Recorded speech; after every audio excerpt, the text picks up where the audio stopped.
Hey guys, what is up? It is me, Pagey, here once again with another video on The Flash Season 5, and this is going to be my review for episode 19 for this season, otherwise entitled Snowpack.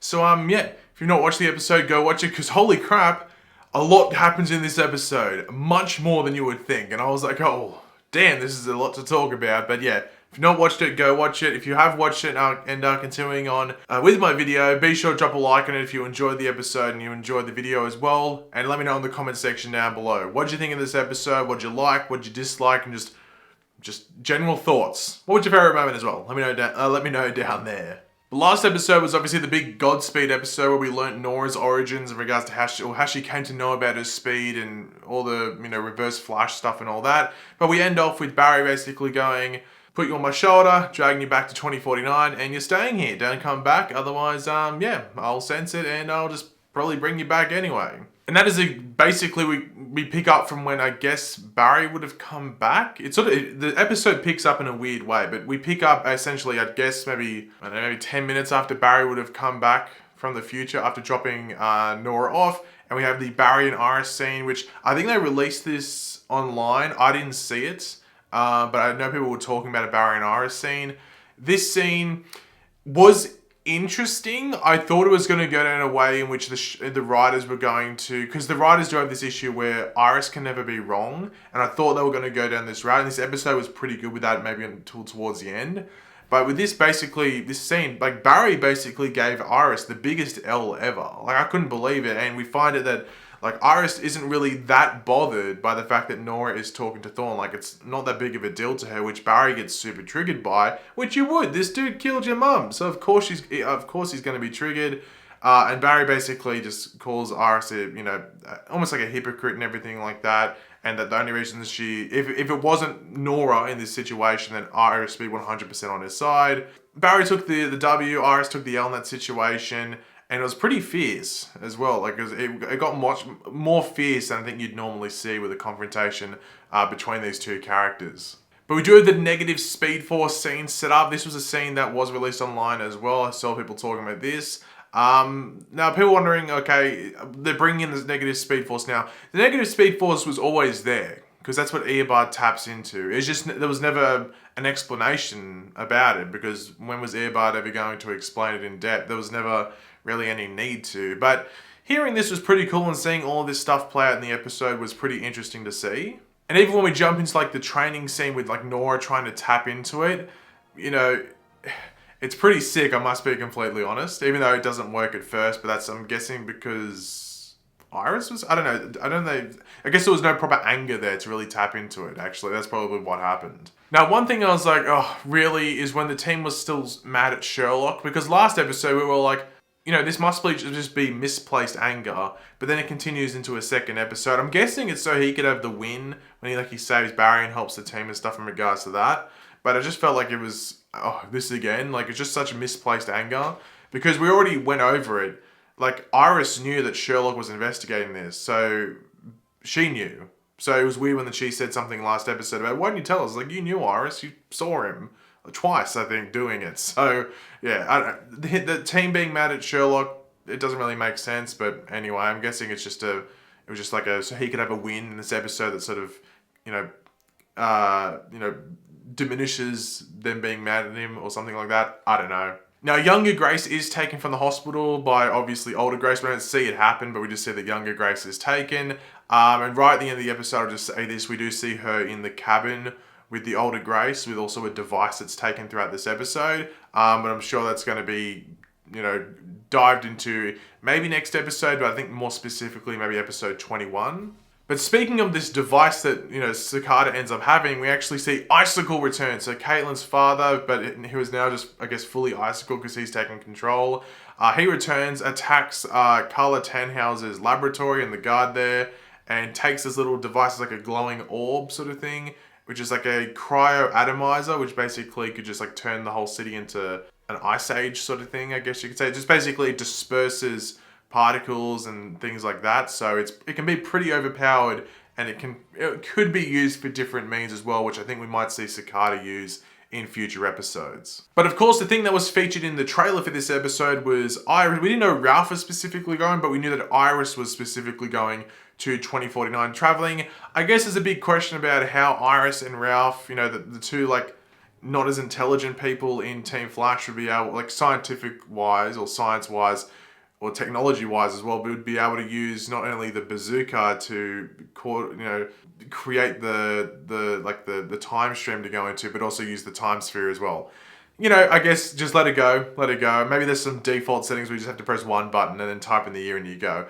I don't know. I know people were questioning it, but let's just let it slide, I guess. But we do get to see Iris confront Eobard, which, you know, I think we thought would be a better scene. Like, it was an interesting scene, but I think it was more interesting having, you know, Iris and Nora have that conversation. And Nora's like, why are you here? Like, you're not the one who sent me back here. You're not the one who has to apologize or make up for what you did or explain why you did it or say that you've changed your mind. You can't speak for Barry or my dad. He should be the one that's here. And that basically just triggers Nora to no ends, where she basically does tap into the negative Speed Force, and we see her just run off into the negative Speed Force, and you just see all these negative memories. So like Leah dying, these negative conversations with her mother, where she lied to her, the stuff with Barry and all of that. Very cool scene. And look, I think there is episode 21, which is called The Girl with the Red Lightning, and we were all thinking, okay, well, maybe they might do something with this, the negative Speed Force. But it seemed like out of like, it didn't seem like it was going to happen. It seemed too good to be true. But it's going to be interesting to see what happens going forward. But Nora taps into the negative Speed Force, but we don't see where she goes. But we'll talk about that in a second. But Icicle does kidnap Caitlin and her mother, and essentially he's almost trying to create, it's almost like an ice family with this chamber and stuff. It's almost like a test and stuff. So Caitlin's mother goes in there, and she basically starts to turn into a Killer Frost, or an Icicle, I guess, where she's just fully on Icicle. Which was pretty crazy. It worked really, really fast. But we do see Barry arrive in time and is able to save Carla. But then we get, I think it's with the Nora stuff or this. So Nora negative Speed Force scene or this scene, like in regards to the best scenes, the Nora negative Speed Force scene or the scene with Icicle and the Killer Frost on the ice slides.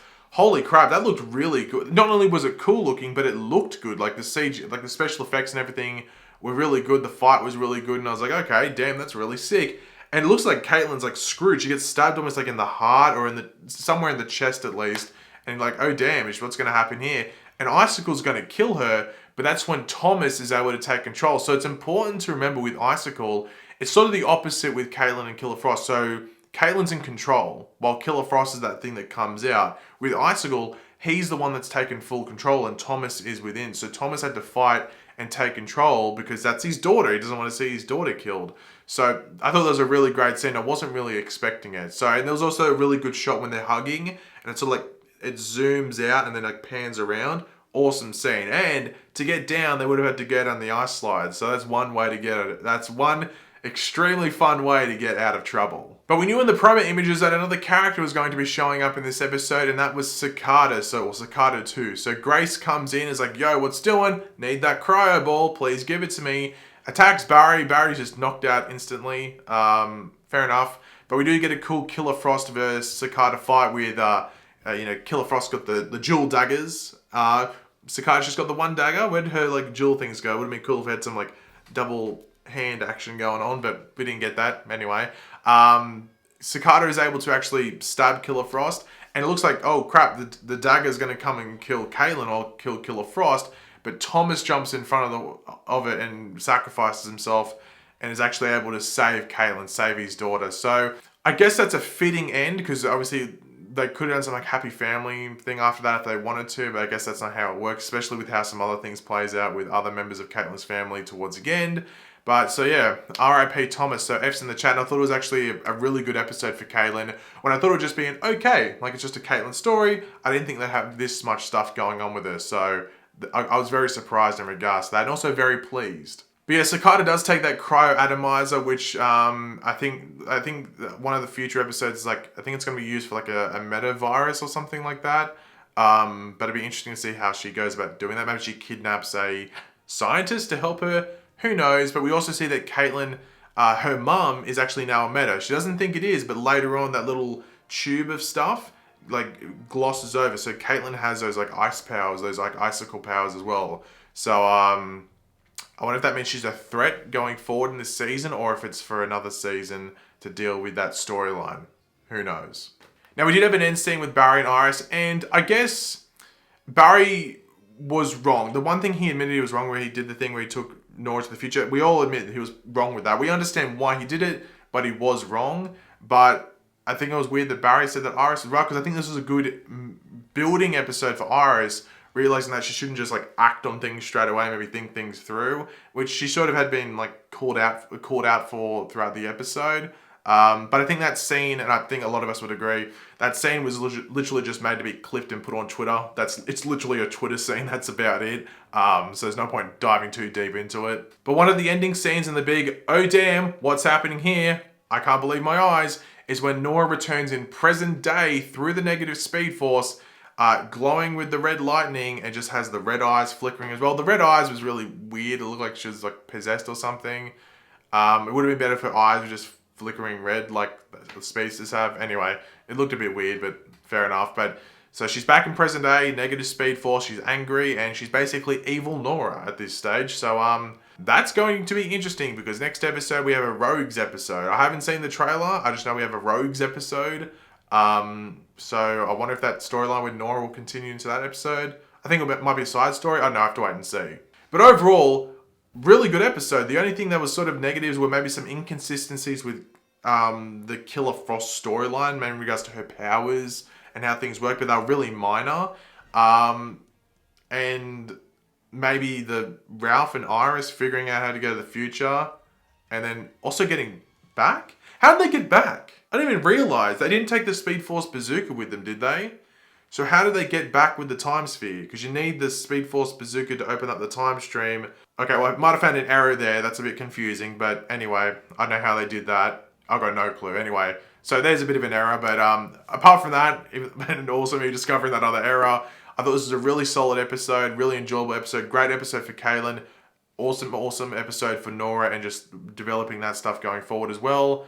And yeah, the Flash is getting stronger as we move into the back last 3 episodes of the season, only 3 more, so the final 3. But thanks for watching, guys. Hopefully you enjoyed the episode. If you did, it'd be awesome if you could drop a like on it to show support. Let me know in the comment section down below your various opinions on this episode, favorite part of it, least favorite part, all of that. And if you are new to the channel, make sure to subscribe. I'll catch you later, guys. Goodbye.